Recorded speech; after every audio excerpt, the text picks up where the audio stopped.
கிறிஸ்துவுக்குள் அன்பான தேவனுடைய பிள்ளைகளே, இந்த நல்ல காலை நேரத்தில் வேத வார்த்தையோடு உங்களை சந்திப்பதில் நான் மகிழ்ச்சி அடைகிறேன். நாம் சில நேரங்களில் சில இடங்களில் நாம் மறக்கப்பட்டவர்களைப் போல இருக்கலாம். ஆனால் வேதத்தில் தெளிவாய் சொல்லப்படுகிற ஒரு காரியத்தை உங்களுக்கு அறிமுகப்படுத்த நான் விரும்புகிறேன். ஏசாயா தீர்க்கதரிசியின் புஸ்தகம் 49வது அதிகாரம் 15வது வசனம். ஸ்திரீயானவள் தன் கர்ப்பத்தின் பிள்ளைக்கு இறங்காமல் தன் பாலகனை மறப்பாளோ? அவர்கள் மறந்தாலும் நான் உன்னை மறப்பதில்லை. தேவனுடைய பிள்ளையே, இன்னைக்கு நாம் கேட்ட வார்த்தை, ஸ்திரீயானவள் தன் கர்ப்பத்தில் பிரசவித்த தன் குழந்தையை மறப்பாளோ? அவள் மறந்தாலும் நான் உன்னை மறப்பதில்லை என்று வேதத்தில் நாம் வாசித்தோம். இன்னைக்கு பார்க்கலாம், சில ஸ்திரீகள் தன்னுடைய குழந்தையை பிரசவித்து சில குப்பை தொட்டில போட்டுட்டு போயிருந்தாங்க, ரயில்வே ஸ்டேஷன்ல போட்டு போயிரு அனாதையாக போட்டுட்டு போயிருந்தாங்க. ஆனா பைபிள் சொல்கிறது, அவர்கள் அப்படி செய்தால் கூட நான் ஒரு காலமும் உங்களை மறப்பதில்லை என்று வேதம் சொல்கிறது. இன்னைக்கு சில சூழ்நிலையில நீங்க நினைக்கலாம், நான் எங்கேயோ மறக்கப்பட்டுட்டேன் அப்படின்னு நினைக்கலாம், எங்கேயோ நான் தோல்வி அடைஞ்சிட்டேன் அப்படின்னு நினைக்கலாம், எங்கேயோ நான் ஒதுக்கப்பட்டுட்டேன் அப்படின்னு நினைக்கலாம், எனக்கு யாருமே இல்லை, நான் அனாதையாக இருக்கிறேன் அப்படின்னு நினைக்கலாம். பாருங்க, உங்ககிட்ட எல்லாம் இருக்கிறப்ப எல்லாரும் இருந்தாங்க, எல்லாரும் எல்லா நிலைமையில உங்களுக்கு உங்களுடைய வசதிகளில உங்களுடைய நன்மைகளில எல்லாரும் சேர்ந்து இருந்தாங்க.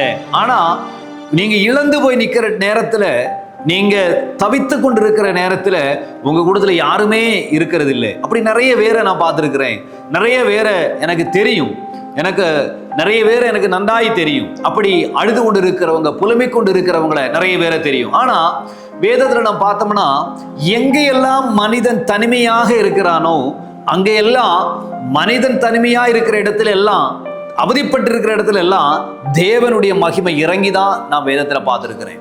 பத்மு எனும் தீவுல யோவான் தனிமையா இருந்த பொழுது அங்கே தேவன் இறங்கி வந்தார் என்று நாம் வேதத்தில் வாசிக்கிறோம்.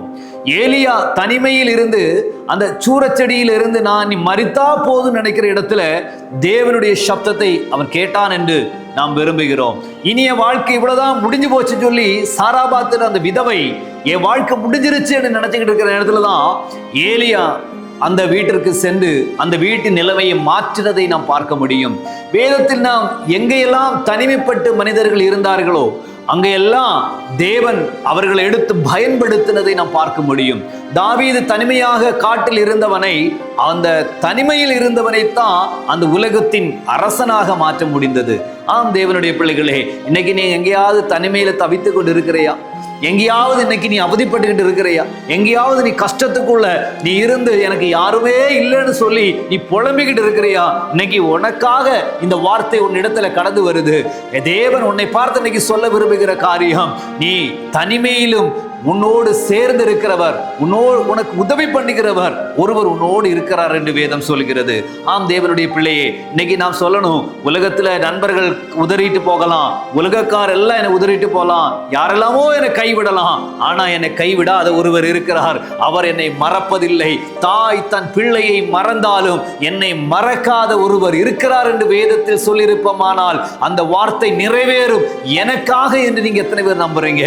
அந்த வார்த்தை இன்னைக்கு உங்களை பலப்படுத்தும், இன்னைக்கு உங்களை சமாதானப்படுத்தும், உங்களை அது திடப்படுத்தும் என்று நம்புகிறேன். விசுவாசத்தோடு நீங்க ஜெபம் பண்ணுவீங்களா?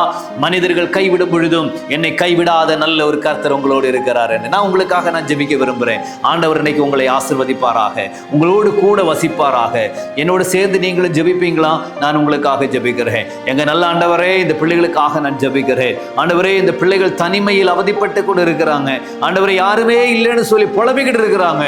எல்லா இடத்துலையும் ஆண்டவரே, நான் தனிமையில் ஆயிட்டேன், என்னை யாருமே எனக்கு உதவி செய்ய இல்லை, யாருமே எனக்கு இல்லை அப்படின்னு கதறிக்கிட்டு இருக்கிறாங்க. ஆண்டவரே, உமது பிள்ளைகளுடைய கதறுதலை கேட்டு நீர் இறங்கி வந்து உமது பிள்ளைகளோடு வாசம் பண்ணும்படிக்காக நான் ஜெபிக்கிறேன். அவருடைய சூழ்நிலையை கர்த்தர் மாற்றும்படிக்காக நான் ஜெபிக்கிறேன். உமது பிள்ளைகளை உமது நாமத்தில் ஆசீர்வதித்து நான் ஜெபிக்கிறேன். இயேசுவின் நாமத்தில் எங்கள் பிதாவே, ஆமென். ஆமென். God bless you. கர்த்தர் உங்களை இந்த வார்த்தை மூலமாய் ஆசீர்வதிப்பாராக. ஆமென்.